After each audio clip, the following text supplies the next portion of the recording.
with titanium and iPad and Apple Watch SE all on us. That's up to $1,700 in value, only on Verizon. Black Friday shopping starts now at Jimmy's Home Furnishings. Come visit our all-new mattress center and save up to $800 on select adjustable mattress sets. Plus, we have deeply discounted clearance items that are up to 40% off. We're also offering 60-month 0% financing on all of our new inventory. Jimmy and his son Alex want to thank you for shopping with us and supporting a local family-owned and operated business here in Grovetown, only 2 miles off exit 190. Jimmy's Home Furnishings, where it feels like home. He was going to kill me, it's believed, on the day that I was arrested. Plus, Chief Meteorologist Riley Hale for your first alert. News 12 live at 5 continues. A new respiratory illness affecting our furry friends now confirmed to be in our area. We're on your side with what you need to know coming up next. Yeah, parents pay attention, but first we are going over weather. It is likely going to be below freezing for the second night in a row. We're just not used to this. I'm actually enjoying the cold weather now because I don't like how hot it gets. Of course you are. I It's just the like Christmas to be different. season. So It is, you know what? That's not bad. That's fair. 'Tis the season. We have Yes, Christmas it's trees almost up. December. The lights are on. Thanks, Riley. If you or someone you know owns a dog, listen up. There is a mysterious illness across the U.S. affecting canines, and now we have a case confirmed at an animal hospital right here in Aiken. Yeah, scary stuff. It's called canine infectious respiratory disease, or CIRD, C-I-R-D. A lot of information about this illness. They don't know it yet, but our Sydney Hood is live in our newsroom to tell you what they do know. Sydney, you spoke with a veterinarian today about all of this and also what we can do to reduce the risk to our furry family members. And the biggest thing we need to know is there is no vaccine for this particular disease. However, you can vaccinate your dog for the ones that are available, like flu or kennel cough. Now, that won't guarantee your dog won't get the disease, but vets say if your dog does get sick, it won't be so severe if you take those steps to get your dog vaccinated. Some common symptoms you'll want to look out for are heavy breathing, coughing, runny nose, or maybe loss of appetite. So the sooner you get your dog to a vet, the better off you are, because vets are telling us it's better to play safe than sorry. What happens is they get this combination of diseases. Some of these are bacteria, some of these are viruses, and just as you know with a virus, some of those have to run their course.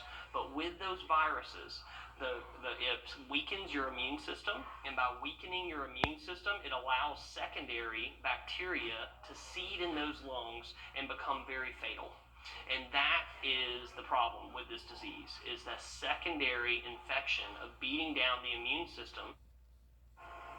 So that's why Dr. Norman says it's very important to call your vet if you see your dog coughing or even running around with a runny nose. And coming up on you tonight on News 12 at 6 o'clock, the steps and precautions you can take to keep your dog safe and healthy. And those symptoms are very similar to kennel cough as well. Right. Veterinarians across the area, experts are saying to keep them away from dog parks, don't share those bowls, food, and stuff like that. So a lot of things that pet owners can do to help reduce and mitigate this infection as well. Yeah, good to know too. A lot of people dropping their pets off for the holidays. Yes. So something to consider. Thanks, Sydney. Well, Augusta Commission considering how to use millions of dollars to... Augusta Tech opening a food pantry aimed at helping students facing food insecurity. The college just celebrated the opening of Pause Pantry. It is a confidential space where students can donate and receive not just food, but also hygiene and household items. In a survey, Augusta Tech found hundreds of their students say they could really use this service. And what's unique about this pantry is when they select the food, they'll get a recipe that comes with it. So a lot of times people get food and they don't know what to do with it and it goes to waste. Well, we have a culinary student here who's creating recipes for us that are fairly inexpensive and easy to do. And with the food selection they get, they'll get the recipe as well. Oh, so you also learn a new cooking skill.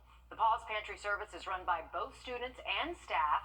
And again, students have the ability to remain completely anonymous when requesting food from the pantry.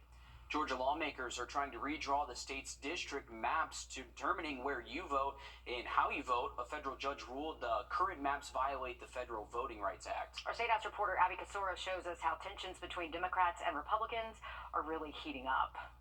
A judge ruled that the maps that Republicans drew don't accurately reflect the increasing diversity in our state. 2 years ago, Republican lawmakers, they changed 15 districts. About a month ago, a federal judge ruled that 10 of those districts were unconstitutional. Today, Republicans, they laid out their new plans, but Democrats weren't happy. The majority's proposal is a shell game that continues to dilute the voting power of black voters. Senate Minority Leader Gloria Butler feels drawing districts is the foundation of democracy. 2 additional majority black Senate districts in South Metro Atlanta. At a hearing of the Senate's redistricting committee, Republicans proposed this map with changes to some of the districts around Metro Atlanta. We believe we drew a map that affected as few districts as possible. Democrat Senator from Atlanta, Donzella James, says her district would be fragmented under the new proposal, calling the efforts a game of musical chairs. And I ask that this map be rejected. Vivian Moore with the NAACP is one of the dozens of people concerned that spoke to the committee. She says the state's 10-day special session is not enough time for public comment. We want to make sure that we have a voice, that we can actually let you all know that we need to be a part of that when you start redrawing the districts. Advocates here at the Capitol today were handing out crayons, saying a kid could draw a better map. Lawmakers will have until the end of next week, when that special session ends, to come up with some kind of a compromise. Democrats plan on presenting their maps tomorrow. In Atlanta, I'm Abby Kasouris. Thanks, Abby. This cold weather is a perfect backdrop for the upcoming Sip and Shop in Columbia County. Tomorrow night from 4 to 9, you can enjoy a hot cocoa and shop with local vendors to find the perfect holiday gift. It's on track to be even better than last year. We have about 90 vendors between food vendors, craft vendors, and other vendors that will be here. Plus, of course, we'll have the beverages, a full bar, beer, wine, margaritas, mimosas. The full bar will be here available. We also have added pictures with Santa Claus. We'll have live entertainment from 4 to 6. And in addition to Sip and Shop, Columbia County will hold its tree lighting ceremony tomorrow at 6, which I'm sure is free as well. It was rescheduled due to the wet weekend forecast. That's not the only event affected by this weekend's weather. Grovetown has canceled its Christmas parade. It was set for this Saturday. Grovetown's Christmas festival has been moved from this weekend to next weekend. Aiken, it's also pushed up its tree lighting ceremony. That's happening tomorrow now. For a full list of rescheduled events, you can head to our website, wrdw.com, or go to our app. Riley? It is looking like we are going to turn to a much more active weather pattern Friday into the weekend, so get ready for some rain. But until then, cold again tonight. We'll have a look at that full forecast just after the break. And still ahead, an emotional meeting caught on camera after a double lung transplant. We'll have that story coming up next. Time and temp. Thanks, Riley. An emotional reunion between two parents and the man whose life was saved by their son, only they've never met before. Zach Proletsky shares their story from Greenville. As the family of Neil Patel lays pictures and memories across this table, Joe Roble is waiting for a meeting nearly 3 years in the making. I don't know. I can get pretty sappy at times. Patel died in 2021 at 38 years old. He loved basketball and his family. He would always give the shirt off his back to anyone. Even after death, Patel still lives on through organ donation. I had told him to be an organ donor, and in 2019, when he renewed his driver's license, he signed up. Roble was one of 4 people to get organs from Patel. I don't call it a lung transplant. I tell everybody I got new airbags. Days after Patel's death, Roble received a double lung transplant and has carried his donor hero with him since. Where's my mom? But hasn't met his family. Hello, You're Mom. here. Until this moment. It's almost like a dream. The gift of life. Yeah, he's in there. Yes. Yeah. And a way for Neil Patel to live on. What he has done is wonderful. That his legacy is continuing. And you, The young one. younger brother. Yes. Nice to meet you. As always, smiling, laughing, joking. It's me. Yeah. Try to carry the message for the organ donation as much as I can. He saved my life. So I want to impress upon people the importance of that. More than 2.6 million people are registered as organ donors in South Carolina. A great example here of how registering to donate can truly change lives. Police departments across the country are warning iPhone users that someone could steal their information simply by tapping their phones together. I'm Jamie Tucker. Coming up, is it true? We're going to find out for sure. First Alert Radar, powered by Jim Hudson Automotive Group. Powered by Jim Hudson Automotive Group. We are excited to announce that the Medicare Specialist is now 64 Insurance Group. And while we've expanded our portfolio to include other health insurance products, we are still your go-to for all things Medicare. Don't wait until you're 65 to call. Are64.com. This month is... Hey, Jill, what's the matter? Man, this name change is stressing me out. Everyone will know we still specialize in Medicare. Yeah, I know that. What about this? Are64.com.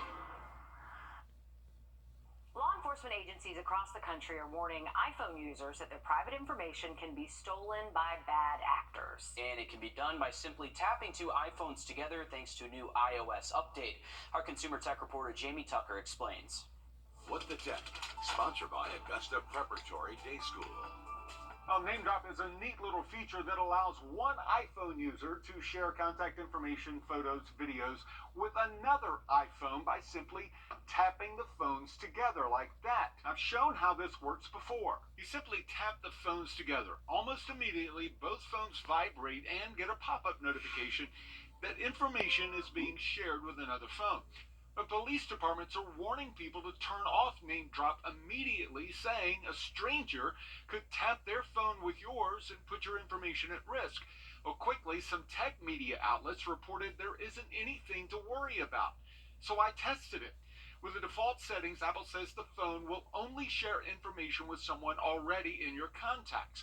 So I took two phones, neither of which had the other in contacts, and nothing happened. But now watch what happens when the phones are unlocked. They both vibrated and were given the option to share or receive contact information with the other phone. So if I'm not paying attention and someone were to tap my unlocked phone, they could tap receive and get some basic contact information from my phone, such as name and phone number. If you want to turn off Name Drop, go into General Settings and select AirDrop and turn off Start Sharing by bringing devices together. And then you can completely turn off AirDrop and Name Drop by toggling Receiving off. You can always turn it back on when you need to share photos, videos, or contact information with another phone. So is it possible? Yes. Likely? Probably not. But the best way to protect your information is to never leave your phone unlocked and unattended in public. That's What the Tech. I'm Jamie Tucker. We are just days away from the SEC championship game. Mayor, how are we feeling about this one? Good, but Alabama. It's always Bama. It's always Bama. You can't root Bama Why out with Nick does it have to Saban. be Bama? Well, okay, you may be in luck because the pieces of the puzzle are finally locking into place, right, Alyssa? Yeah, might as well keep that smile on your face. This year was a bit of a curveball for Kirby Smart's squad. At one point this season, they had the longest injury list that they've had since he took over. The running back room was a revolving door at one point, and now the hinges are back on and healthy against Bama. The Southeast Showdown, sponsored by Jim Hudson Automotive Group. All right, to start the season, they were already without Branson Robinson. Then it was Dejon Edwards, who was out battling an MCL injury. And then came Kendall Milton, who was out from a hamstring injury, came back, and then had an MCL sprain against South Carolina. He hasn't been 100% for a majority of this season. That was until recently. We saw it first against Ole Miss, taking 9 carries for 127 yards. And last against Tech, making it a career day with 156 yards. Getting back was all about dialing it back in. Once they say you're back and say you're ready, it's kind of a mind game to kind of convince yourself, that you're 100% back and ready. So I feel like it was a whole lot of trial and error. It was a whole lot of different cuts I had to make. I had to feel what it felt like to get tackled again, to get twisted up sometimes. There was a whole lot of things that I had to just, put my body through again to get that full confidence.